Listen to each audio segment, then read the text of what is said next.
भारत आ रहे हैं रूसी राष्ट्रपति व्लादिमीर पुतिन। जानेंगे ये किस तरीके से एक बड़ा बदलाव है। तो वहीं दूसरी तरफ खदेड़ कर भारतीय नौसेना ने पाकिस्तानी बोट को पकड़ा और आजाद कराया। जानेंगे जियोपॉलिटिक्स में क्या कुछ चल रहा है। हमेशा की तरह जानने को मिलेगा बहुत कुछ। आइए जानते हैं इन खबरों को विस्तार से। रूसी राष्ट्रपति व्लादिमीर पुतिन जल्द भारत दौरे पर आ सकते हैं। राजनयिक सूत्रों ने बताया कि दोनों पक्ष इस यात्रा की संभावनाएं तलाश रहे हैं, लेकिन अभी इसे अंतिम रूप नहीं दिया गया है। प्रधानमंत्री नरेंद्र मोदी इस साल जुलाई में मॉस्को में जब पुतिन से मिले थे तो उन्हें भारत यात्रा के लिए आमंत्रित किया गया था। क्रेमलिन के प्रवक्ता दिमित्री पेस्कोव ने इस घटनाक्रम की पुष्टि करते हुए कहा कि पुतिन की भारत यात्रा की तारीखों की घोषणा जल्द ही की जाएगी। 2022 में रूस यूक्रेन युद्ध शुरू होने के बाद से पुतिन की ये पहली भारत यात्रा होगी। पिछली बार रूसी राष्ट्रपति व्लादिमीर पुतिन ने 6 दिसंबर 2021 को नई दिल्ली में प्रधानमंत्री नरेंद्र मोदी के साथ 21वें भारत रूस वार्षिक शिखर सम्मेलन के लिए भारत का दौरा किया था। अभी तक भारत ने आधिकारिक रूप से पुतिन की यात्रा पर मीडिया रिपोर्टों पर कोई प्रतिक्रिया नहीं दी है। पुतिन की बहुप्रतीक्षित भारत यात्रा प्रधानमंत्री मोदी द्वारा 22 से 23 अक्टूबर को रूस की यात्रा के कुछ महीनों बाद होगी। तब पीएम मोदी रूसी संघ की अध्यक्षता में कजान में आयोजित 16वें ब्रिक्स शिखर सम्मेलन में भाग लेने के लिए रूस गए। प्रधानमंत्री मोदी ने इस साल जुलाई में मॉस्को का दौरा भी किया था, जो 2024 में देश की उनकी पहली यात्रा थी। यह यात्रा 22वें भारत रूस वार्षिक शिखर सम्मेलन के मद्देनजर हुई थी। रूसी मीडिया रिपोर्टों के अनुसार पुतिन को यूक्रेन में कथित युद्ध अपराधों के लिए अंतर्राष्ट्रीय आपराधिक न्यायालय द्वारा गिरफ्तारी वारंट जारी किया गया है। रोम संधि के तहत न्यायालय के संस्थापक संधि आईसीसी के सदस्य उन संदिग्धों को हिरासत में लेने के लिए बाध्य हैं जिनके लिए गिरफ्तारी वारंट जारी किया गया है। हालांकि भारत ने रोम संधि पर हस्ताक्षर या अनुसमर्थन नहीं किया है। स्क्रीन पर एक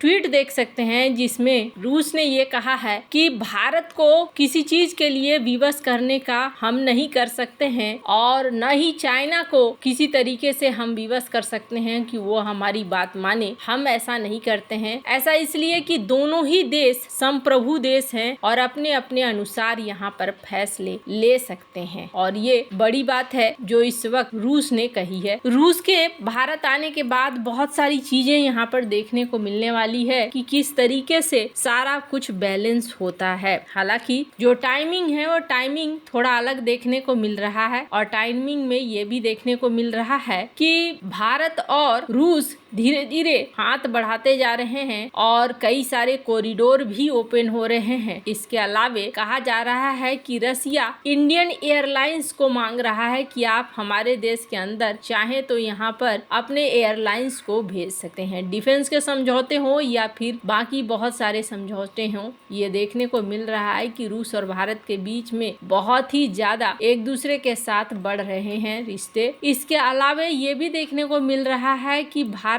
को लेकर इन्होंने भारत से वर्कर्स की भी मांग की है। तो बहुत सारी चीजें यहाँ पर देखने को मिल रही हैं। रशियन कंपनीज में भारतीय लोगों को भी लेने की बातचीत चल रही है। आने वाले समय में धुरी बन सकता है भारत, चाइना और रूस। लेकिन अगर चाइना के साथ भी भारत की दोस्ती होती है तो समझ लीजिए इस चीज को बर्दाश्त अमेरिका नहीं करेगा। चाहे डोनाल्ड ट्रंप हो शासन में या बाइडेन हो, चाइना के प्रति उन्हें एक ऐसा दुश्मन चाहिए जो कि चाइना का विरोधी हो। और अभी तक क्या है, भारत कुछ ऐसा ही था। बस एक चीज है कि अब भारत अर्जेंट लेवल पे नहीं रह गया है, मतलब कि भारत को चाइना का विरोध में एक साथी चाहिए ही चाहिए, ऐसा वाला नहीं रह चुका है। अब भारत में काफी बदलाव भी आ चुका है। खैर, जहाँ एक तरफ ये सब कुछ चल रहा है वहीं दूसरी तरफ स्क्रीन पर एक वीडियो देखिए। इस वीडियो को बड़ा ही प्राउडली शेयर किया जा रहा है। ये इंडियन कोस्ट गार्ड की टीम है जो कि एक जहाज को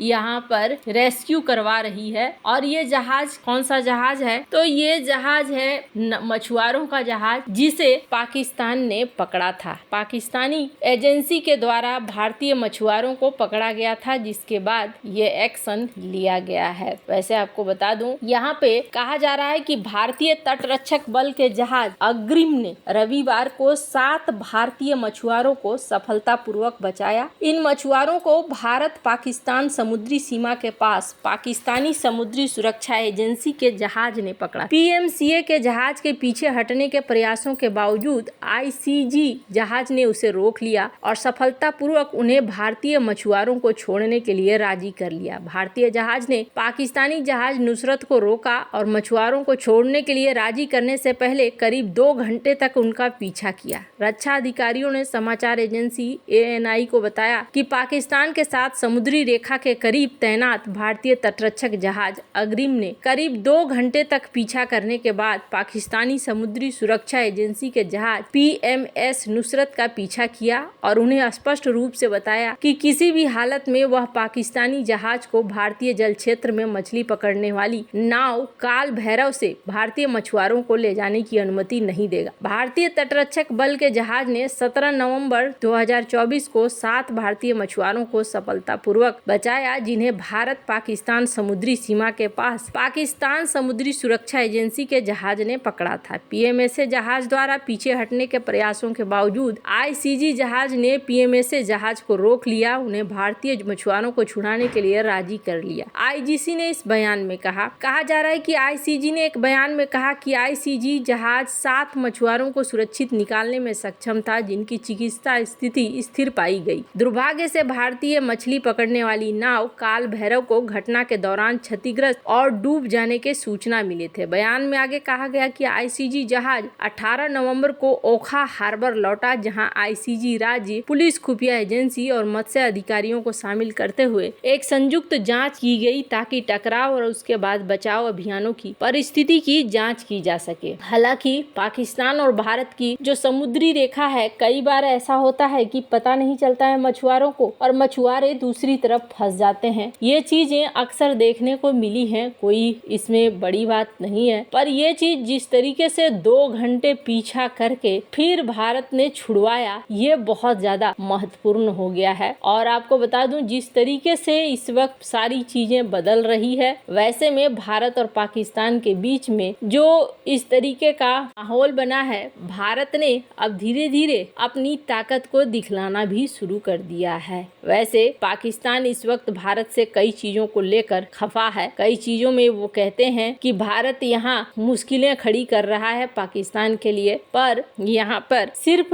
भारत ही नहीं बल्कि पाकिस्तान भी भारत के लिए कई सारी मुश्किलें खड़ी कर रहा है, जैसे कि बांग्लादेश के साथ अपने संबंधों को बढ़ाते हुए। तो भारत यहाँ पर अपनी समुद्री ताकत को काफी हद तक बढ़ा चुका है, जिसका असर भी अब देखने को मिल रहा है। भारत के सामने अगर इस तरीके से लेकर चले जाते तो फिर ये भारत के लिए अजीब सा सिचुएशन बनता, पर भारतीय नेवी ने या भारतीय कोस्ट गार्ड ने जिस तरीके से दिखलाया, ये बहुत ज्यादा जरूरी था। वैसे आपको क्या लगता है, इन सब मामले में आपकी क्या राय है, कमेंट कर जरूर बताएं। जल्द मिलते हैं अगली वीडियो में नई खबर के साथ।